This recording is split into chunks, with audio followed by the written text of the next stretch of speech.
اعوذ باللہ من الشیطان الرجیم بسم اللہ الرحمن الرحیم۔ اب آخری آیت، لا یکلف اللہ نفسا الا وسعہا، اللہ تعالی نہیں ذمہ دار ٹھہرائے گا کسی جان کو مگر اس کی وسعت کے مطابق۔ یہ بہت بڑے فضل و کرم والی آیت ہے۔ جیسے میں نے کہا تھا میگنا کارٹا جو ہے انسانی حقوق کا، کہ اجیب دعوت الداع اذا دعان، جہاں بھی مجھے کوئی پکارے، جب پکارے میں اس کی پکار سنتا ہوں، قبول کرتا ہوں۔ ہاں فلیؤمنوا بی فلیستجیبوا لی، انہیں بھی چاہیے کہ میرا کہنا مانے۔ دو طرفہ بات چلے گی، یک طرفہ نہیں۔ میری مانو، اپنی منواؤ۔ تم دعائیں کرو گے، ہم قبول کریں گے۔ تم ہماری بات نہیں مانتے، پھر تمہاری دعا تمہارے منہ پر دے ماری جائے گی۔ کرتے رہو قنوت نازلہ 40 دن کے 80 دن پڑھتے رہو، ڈھاکہ تو بیٹھ ہی جائے گا، بیٹھ گئے۔ یہودیوں سے شکست تو ہو ہی جائے گی، ہو گئی۔ کرتے رہو، حرمین میں پڑھتے رہو قنوت نازلہ، مکے میں پڑھو، مدینے میں پڑھو، پوری دنیا میں پڑھو۔ اللہ کو پیٹھ دکھائی ہوئی ہے، اس کے دین کو پاؤں تلے روندا ہوا ہے، اللہ کے باغیوں سے دوستی ہے۔ کسی نے قبلہ ماسکو کو بنایا تھا اور کسی نے واشنگٹن کو بنایا تھا۔ تمہاری دعائیں کیسے قبول ہوں؟ لیکن یہ جو آیت ہے یہ اس اعتبار سے بہت بڑی رحمت کی آیت ہے کہ اللہ تعالیٰ کے ہاں وہ اندھے کی لاٹھی والا معاملہ نہیں ہے کہ تمام انسانوں سے محاسبہ ایک ہی سطح پر ہو۔ اللہ جانتا ہے کس کی کتنی وسعت ہے، اور وسعت کن چیزوں سے بنتی ہے۔ آپ کو کوئی اور جین ملے ہیں، مجھے کوئی اور جین ملے ہیں، انہیں کوئی اور جین ملے ہیں۔ یہ جینز، ان جینز کی اپنی اپنی خصوصیات ہیں، خصائص ہیں، پراپرٹیز ہیں، لیمیٹیشنز ہیں۔ آپ کو کوئی اور ماحول ملا، اسے کوئی اور ماحول ملا، اسے کوئی اور ماحول ملا۔ تو hereditary factors multiplied by environmental factors, ان دونوں سے ایک شخصیت کا ہیولہ بنتا ہے انسان کا، جس کو پاٹن کہتے ہیں ہمارے مستری لوگ۔ جب لوہے کا کوئی شے جو ہے ڈھالنی ہے تو اس کے لیے پہلے مٹی کا یا لکڑی کا ایک پیٹرن بناتے ہیں، انگریزی میں پیٹرن ہے، وہ پاٹن کہتے ہیں ہمارے مستری لوگ۔ اب آپ لوہا جو ہے اس کو جب اسے کر لیں گے، مائع بنا لیں گے، گلا لیں گے، پھر اس میں ڈالیں گے، وہی شکل ہو جائے گی۔ یہ شاکلہ ہے ہر انسان کا جو بن جاتا ہے۔ قل کل یعمل علی شاکلتہ فربکم اعلم بمن هو اہدی سبیلا۔ اس شاکلہ کے اندر آپ کو محنت کرنی ہے۔ اللہ جانتا ہے کس کا شاکلہ وسیع تھا، کس کا شاکلہ تنگ تھا، کس کے جینز اعلیٰ تھے، کس کے جینز ادنا تھے، کس کے ہاں ذہانت زیادہ تھی، کس کے ہاں جسمانی قوت زیادہ تھی۔ جو بھی کچھ اس نے دیا ہے، جس کو وہاں ہم نے رکھا، اس کو وہاں رکھا، اس نے وہاں تعلیم پائی، اس نے یہاں تعلیم پائی۔ جو بھی انوائرمنٹل فیکٹرز آئے ہیں، جو بھی جینیٹک فیکٹرز آئے ہیں، سب اللہ کے علم میں ہے۔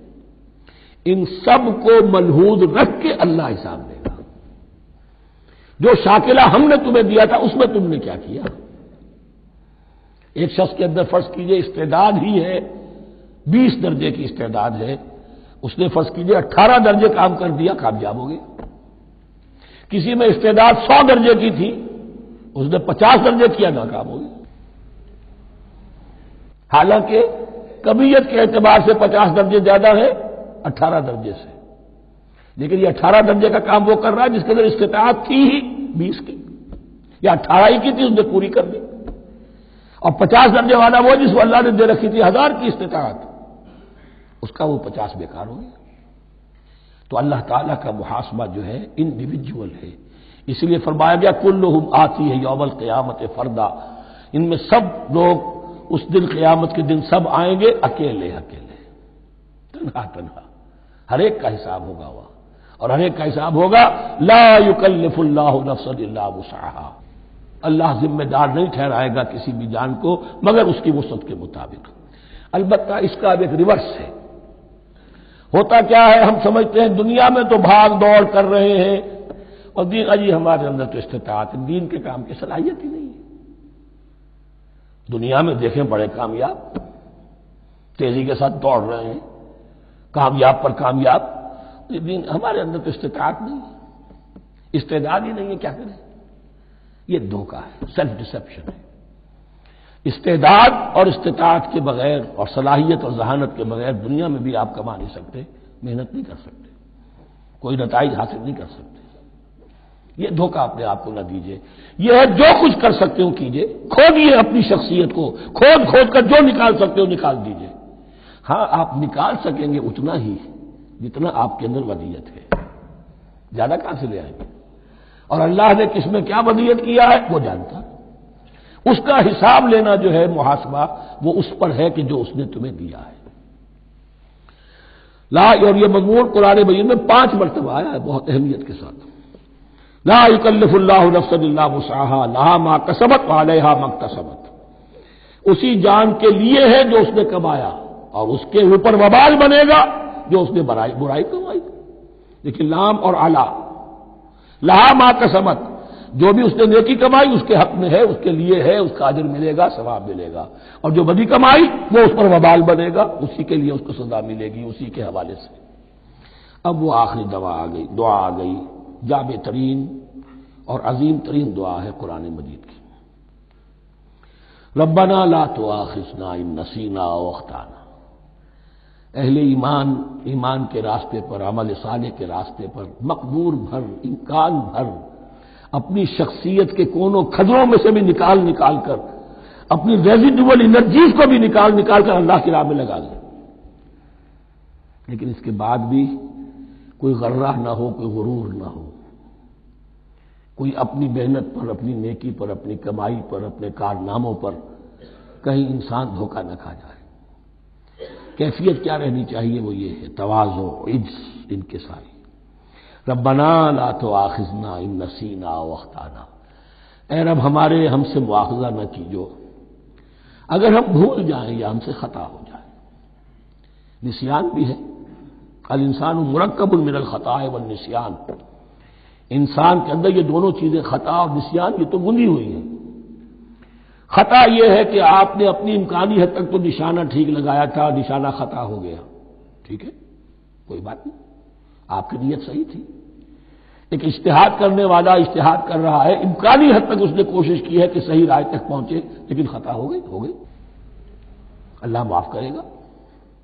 اس نے اپنی امکانی کوشش کی تھی، لہذا اسے ثواب ملے گا۔ مجتہد مخطی بھی ہو تو ثواب ملے گا، مجتہد مصیب ہے، صحیح رائے پر پہنچ گیا ہے تو دوہرا ثواب ملے گا، لیکن مجتہد مخطی ہے تب بھی ثواب ملے گا۔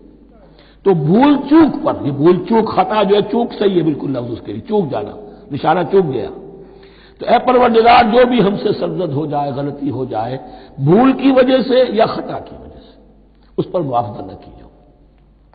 ربنا ولا تحمل علینا اصرا کما حملتہ علی الذین من قبلنا، اور اے رب ہمارے، ہم پر وہ بوجھ نہ ڈالیو جس سے ہم لے کر چل نہ سکیں۔ دیکھیے ایک حمل ہوتا ہے جس سے حمال کا لفظ بنا ہے، جس کو لے کر انسان چلتا ہے۔ حمال اس بوری کو یا بوجھ کو اٹھا کر چل رہا ہے، جو آپ کی طاقت میں ہے اور جس سے لے کر آپ چل سکیں وہ ہے حمل، اور جو ہو آپ کو بٹھا دے، اسر اس کو کہتے ہیں۔ یہ لفظ سورہ اعراف میں پھر آئے گا، یضع عنہم اسرہم والاغلال التی کانت علیہم۔ حضور کی شان یہ بھی تھی کہ انہوں نے لوگوں کے بوجھ جو ان کی طاقت سے بڑھ کر تھے ان کے کندھوں سے اتار دیے۔ ربنا ولا تحمل علینا اصرا کما حملتہ علی الذین من قبلنا، اے اللہ تو نے بڑے بڑے بھاری بوجھ ہم سے پہلے لوگوں پر ڈالے۔ شریعت بھی پہلے بھاری تھی، بہت سے معاملات ہم نے دیکھ لیے، روزہ ہمارے لیے کتنا آسان کر دیا گیا، رات کو نکال دیا روزے سے، کہہ دیا خاص طور پہ کھاؤ پیو ضرور، سحری ضرور کرو، تسحروا فإن فی السحور برکہ، کتنی آسانی ہے۔ رات میں تعلق زن و شو کی اجازت ہے، وہاں ان کے روزے میں چپ بھی تھا، چپ بھی رہو، نہ کھاؤ نہ پیو، نہ تعلق زن و شو، نہ گفتگو، تو آسانی کی ہے۔ ان کے ہاں یوم سبت کا حکم تھا اتنا سخت، کوئی کام نہیں کرو گے۔ ہمارے ہاں وہ تھوڑے سے وقت کے لیے، اذا نودی للصلاۃ من یوم الجمعۃ فاسعوا الی ذکر اللہ وذروا البیع، اذان سے لے کر اور نماز کے ادا ہو جانے تک ہر کاروبار دنیاوی حرام ہے، لیکن اس سے پہلے اس کے بعد آپ کر سکتے ہیں، تو آسانی ہے۔ ربنا ولا تحمل علینا اصرا کما حملتہ علی الذین من قبلنا، ربنا ولا تحملنا ما لا طاقت لنا به، اور اے رب ہمارے ہم پر وہ بوجھ نہ ہم پر عائد کیجو، ہم پر ڈالیو جس کی کہ ہمارے اندر طاقت نہ، واعف عنا، ہم سے درگزر فرماتا رہے، ہمیں معاف کرتا رہے، واغفر لنا، اور ہمیں بخشتا رہے۔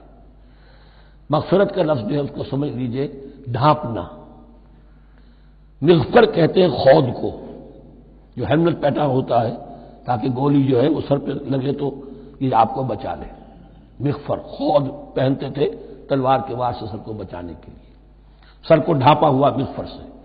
تو گناہ کو اللہ تعالیٰ اپنی رحمت سے ڈھانپ دے، واغفر لنا، ہماری خطاؤں کی پردہ پوشی فرما دے،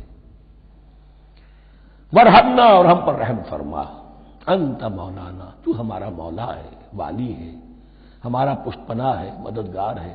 اللہ ولی الذین آمنوا یخرجہم من الظلمات الی النور فانصرنا علی القوم الکافرین، بس ہماری مدد فرما کافروں کے مقابلے میں۔ انہی الفاظ پر وہ دعا ختم ہوئی تھی جو طالوت کے ساتھیوں نے کی تھی علیہ الصلوۃ والسلام۔ اصل میں یہ دعا اب تلقین کی جا رہی ہے، مرحلہ سخت آ رہا ہے، مرحلہ سخت ہے اور جان عزیز، تاب لاتے ہی بنے گی آپ غالب۔ اب وہ مرحلہ آ رہا ہے، اس کے لیے تیار ہو جاؤ۔ یہ سارا حصہ جو ہے در حقیقت یہ تمہید ہے غزوہ بدر کی۔ صدق اللہ العظیم۔